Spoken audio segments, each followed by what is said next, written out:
On the 8th of March 2014 at 12:41 a.m., Malaysia Airlines Flight MH370 takes off from Kuala Lumpur Airport for Beijing, but it fails to reach its destination.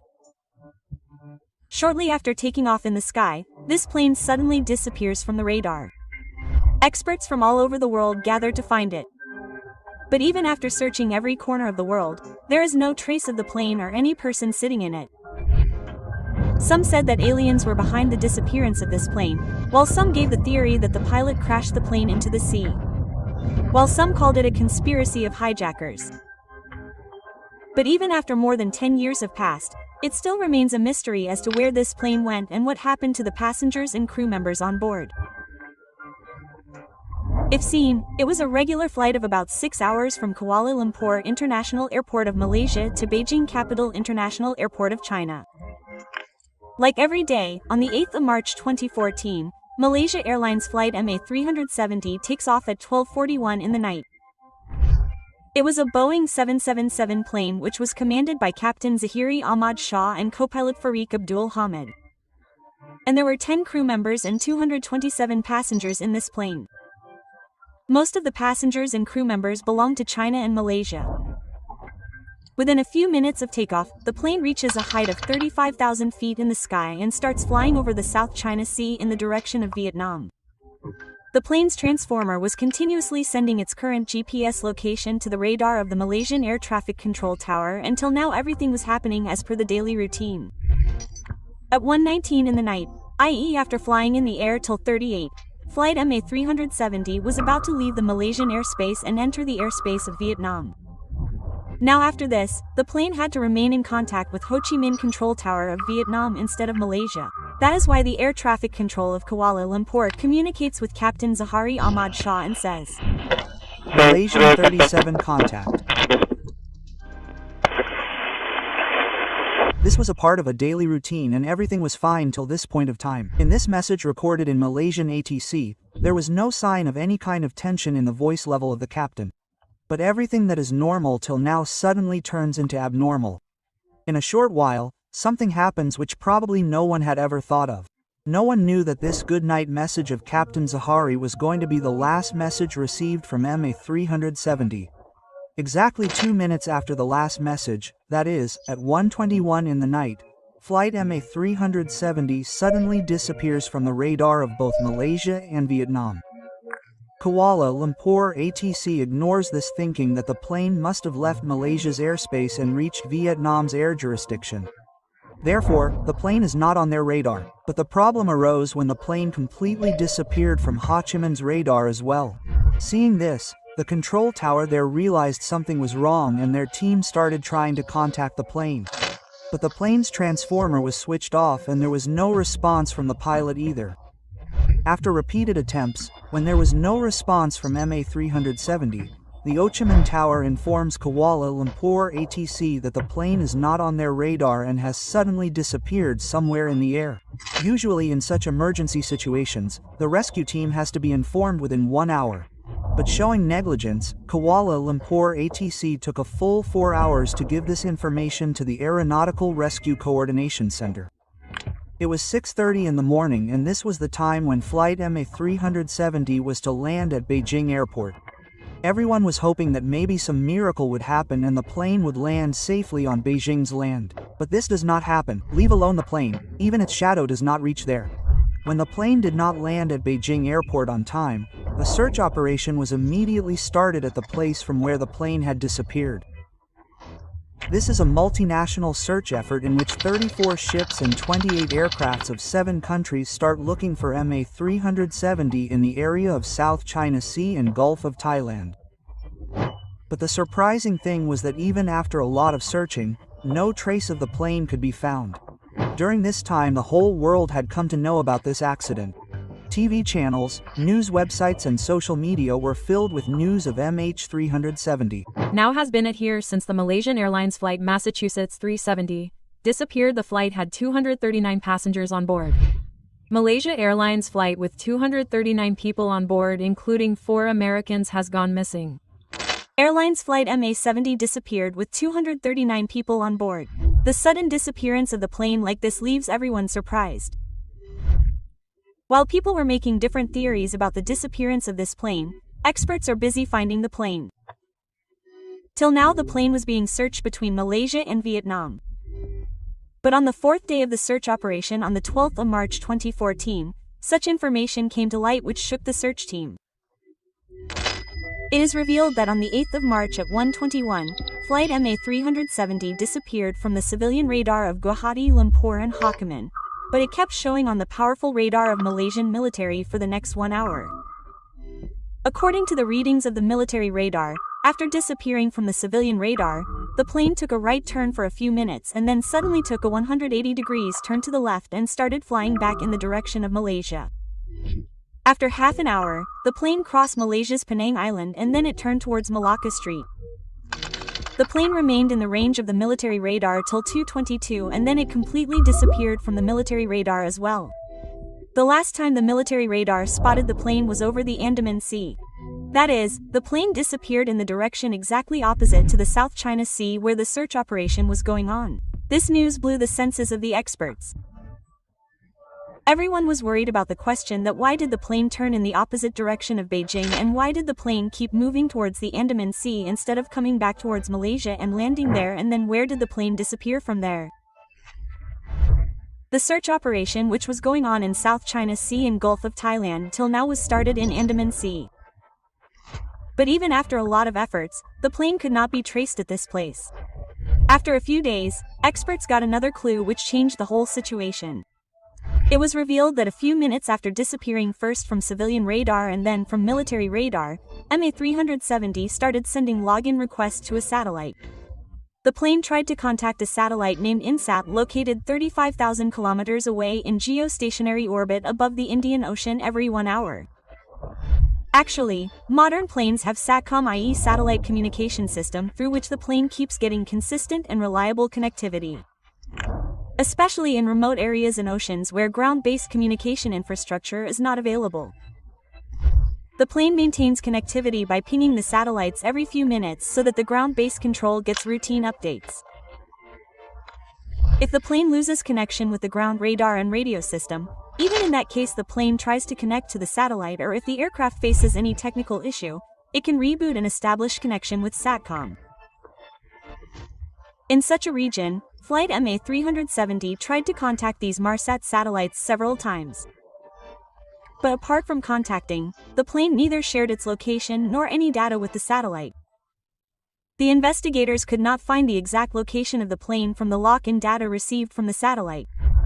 But experts from the UK-based Air Accident Investigation Branch AAIB did a calculation with the help of the signals received by the satellite, which gave an idea of the next movement of the plane.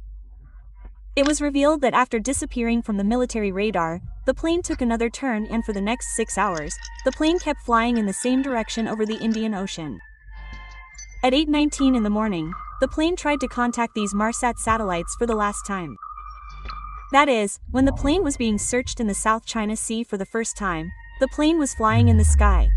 But its location was miles away from there. The plane tried to contact the satellites 7 times in 6 hours. But before any contact could be made for the 8th time, the plane's fuel got over and the plane crashed somewhere in the Indian Ocean. To find the exact location of the plane, experts recorded the distance between the plane and the satellite and the time of their contacts. With the help of all this data, 7 such circles emerged which covered the location of MH370 at a particular time that night. These circles are also known as satellite handshakes. The first handshake between the plane and the satellite happened at 2:25 and 27 seconds in the night. The last one happened at 8:19 and 37 seconds in the morning. Therefore, there were more chances of the plane being in the area of the 7th circle. But this single circle was so big that it covered millions of square kilometers of seas, from Kazakhstan to China, Indonesia and Australia. It was almost impossible to find the plane in such a large area. Therefore, considering the speed of the plane, fuel and all other factors, the experts identified a shaded area on the last circle, which was named 7th arc. According to the investigation, the plane could have been somewhere in the area of this 7th arc, 2,500 kilometers southwest of Australia inside the southern Indian Ocean. After defining this arc, the search zone had definitely become a little narrow. But this 7th arc is in a part of the southern Indian Ocean that has never been explored much before. No matter how much progress man has made, no matter how much science and technology have advanced, but the truth is that till now we have been able to explore only 5% of the ocean. Even after knowing this truth, it was very important to find MH370. Until the plane and its black box are found, the reason for the plane's disappearance cannot be known.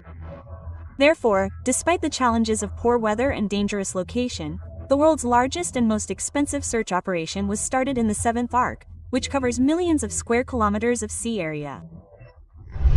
The first operation here started on March 18, 2014, in which an area of about 4.5 million square kilometers of ocean was searched for 6 weeks through aircrafts and ships. But in such a large area, no trace of the plane could be found anywhere on the surface of the sea. Therefore, the first search operation was stopped on April 28, 2014. After this, a deep ocean search was conducted so that Flight 370 could be found inside the sea. During the underwater search, the entire seafloor was scanned for several months. But far from finding the plane, not even a single clue was found that could indicate the presence of the plane there. On the 29th of July 2015, i.e. about 17 months after the disappearance of Flight MH370, a news came out which everyone was eager to hear. On the shore of the island of Réunion, situated to the east of Madagascar, the locals there found a 2-meter metallic piece. This piece is a part of the same missing plane which broke off from the plane and reached there floating in the sea. Airbus Defence and Space, the company that makes these parts for Boeing, confirmed from the serial numbers and date written on that piece that this piece is the right flaperon of MH370. With this discovery, it was decided that MH370 had crashed somewhere in the southern Indian Ocean. After this, more than 30 such items were found, out of which about 22 pieces were discovered by an independent searcher named Blaine Gibson. But out of all the items found, only 3 items were inspected and confirmed to be part of MH370. The search operation continued during this time. MH370 was searched using multi-beam sonar and side-scan sonar in the 7th AR area. But in 2017, after thoroughly scanning the seafloor of $20,000 square kilometer, the underwater search operation was also stopped. Even after 3 years of efforts and spending hundreds of millions of dollars, apart from a few pieces, neither the plane was found nor the crash site of the plane could be found. Till now, these search operations were being conducted under the leadership of Australia's Australian Transportation Safety Bureau ATSB on the request of the Malaysian government, in which aircrafts, ships and submarines from many countries including Australia contributed. This operation was the longest and most expensive search operation in aviation history. But after being unsuccessful, this operation was also finally stopped. During this entire operation, Australian oceanographer Dr. David Griffin was engaged in a different research. David started his research when the first piece of the plane, the right flaperon of MH370, was found on the island of Réunion. He tried to recreate the entire scene by using the flaperon of another plane and throwing it into the ocean. In this way, he wanted to pinpoint the crash site of MH370 by tracking the journey of the flaperon. Through this experiment, he discovered that pinpoint location using drifter data. From where the flaperon of MH370 took 500 days to reach the island of Réunion. This location was at 35 degrees south in the southern Indian Ocean, within the area of 7th Arc. During the underwater search, this 35 degrees south location was not checked. Due to this, after this theory of Dr. David Griffin, a lot of hopes were raised that the crashed plane could be at this place. But the search operation by Malaysia and Australia had been stopped by now, due to which no search could be done at David's pinpoint location.